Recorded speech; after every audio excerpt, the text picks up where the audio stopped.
Quand on pense à Albert Einstein, on a tous cette image en tête, pas vrai? Les cheveux en bataille, le regard malicieux, la fameuse langue tirée.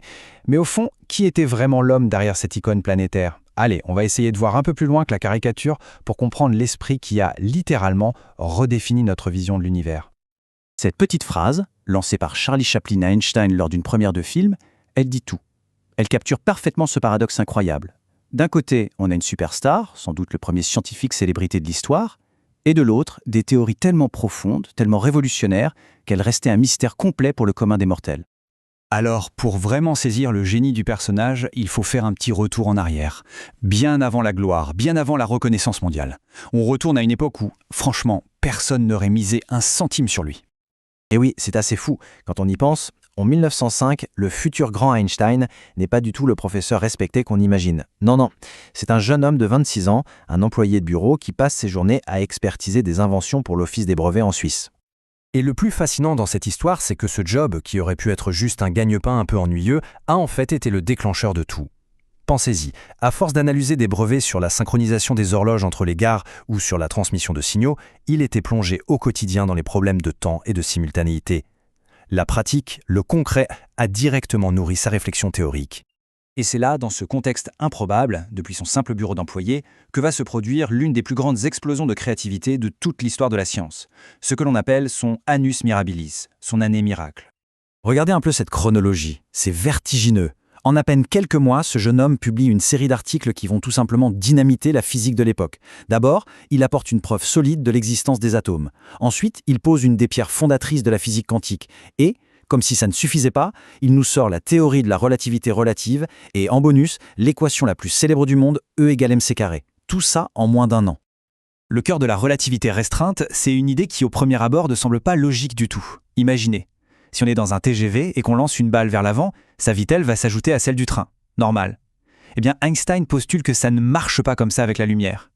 Que l'on soit immobile ou dans la fusée la plus rapide imaginable, un rayon lumineux ira toujours à la même vitesse. Et cette idée toute simple a des conséquences absolument dingues sur la nature même de l'espace et du temps. Et la conséquence la plus connue, c'est bien sûr cette formule E égale mc². Ce qu'elle nous dit au fond, c'est que la masse et l'énergie sont les deux faces d'une même pièce. C'est un peu comme de la glace et de l'eau. Une toute petite pincée de matière, si on la convertit, peut libérer une quantité d'énergie absolument phénoménale. Alors, à partir de là, une idée s'est répandue comme une traînée de poudre. On entend souvent dire que plus un objet va vite, plus il devient lourd, et c'est pour ça qu'il ne peut pas atteindre la vitesse de la lumière. Mais est-ce que c'est vraiment ça que dit la théorie? Eh bien non, pas exactement. En réalité, c'est une simplification un peu trompeuse qui est restée dans les esprits.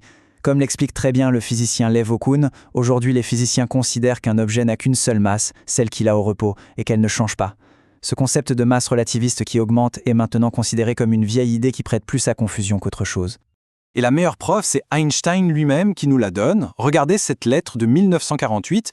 Il écrit noir sur blanc qu'il n'est pas bon d'utiliser cette idée d'une masse qui varie avec la vitesse et qu'il vaut mieux s'en tenir à la masse au repos. En fait, ce qui augmente vraiment, c'est l'énergie et l'inertie de l'objet. Il devient de plus en plus difficile de l'accélérer, pas parce qu'il est plus lourd, mais parce qu'il faut une énergie infinie pour atteindre la vitesse de la lumière. Mais Einstein n'était pas du genre à s'arrêter en si bon chemin. La relativité restreinte était une pure merveille, mais elle avait un défaut. Elle ne disait rien sur la gravité. Il lui faudra encore 10 ans de travail acharné, de doutes et d'équations pour enfin livrer sa plus grande œuvre, une théorie encore plus profonde et élégante. Tout a commencé par ce qu'il a appelé sa pensée la plus heureuse.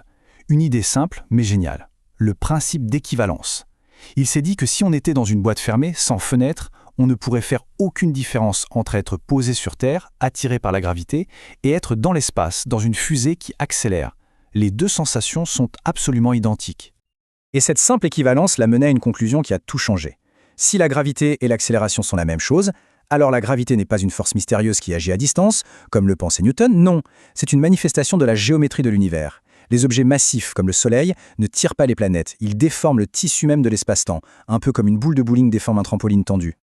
Le physicien John Wheeler a trouvé la formule parfaite pour résumer ça.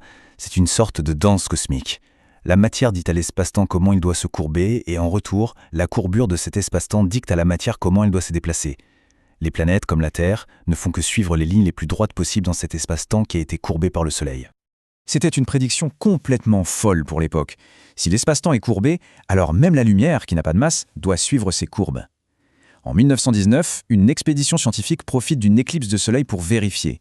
Ils mesurent la position d'étoiles lointaines et le verdict tombe. Leur lumière est bien déviée en passant près du soleil, exactement comme l'avait calculé Einstein. La preuve est là. Et du jour au lendemain, Albert Einstein devient une célébrité mondiale.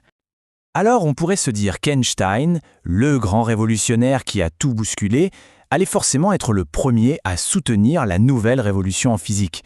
Mais l'histoire, comme souvent, est un peu plus compliquée que ça. C'est sans doute une des plus grandes ironies de l'histoire des sciences. L'homme qui, en 1905, a lui-même introduit l'idée des quantas de lumière est devenu le plus grand et le plus célèbre critique de la mécanique quantique.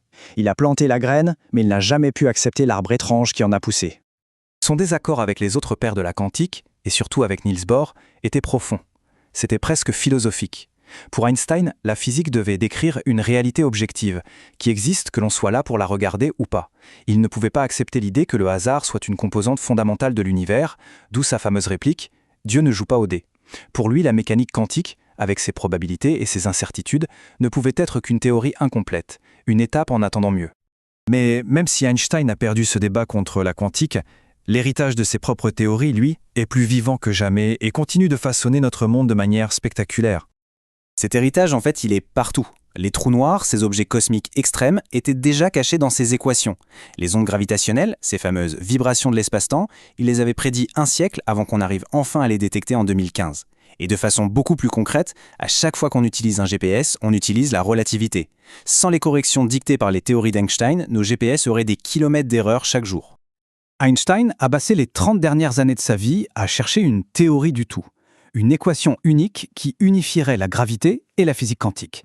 Il n'a jamais réussi, mais cet échec apparent nous laisse avec une question fascinante. Est-ce que le vrai génie, finalement, c'est de trouver toutes les réponses ?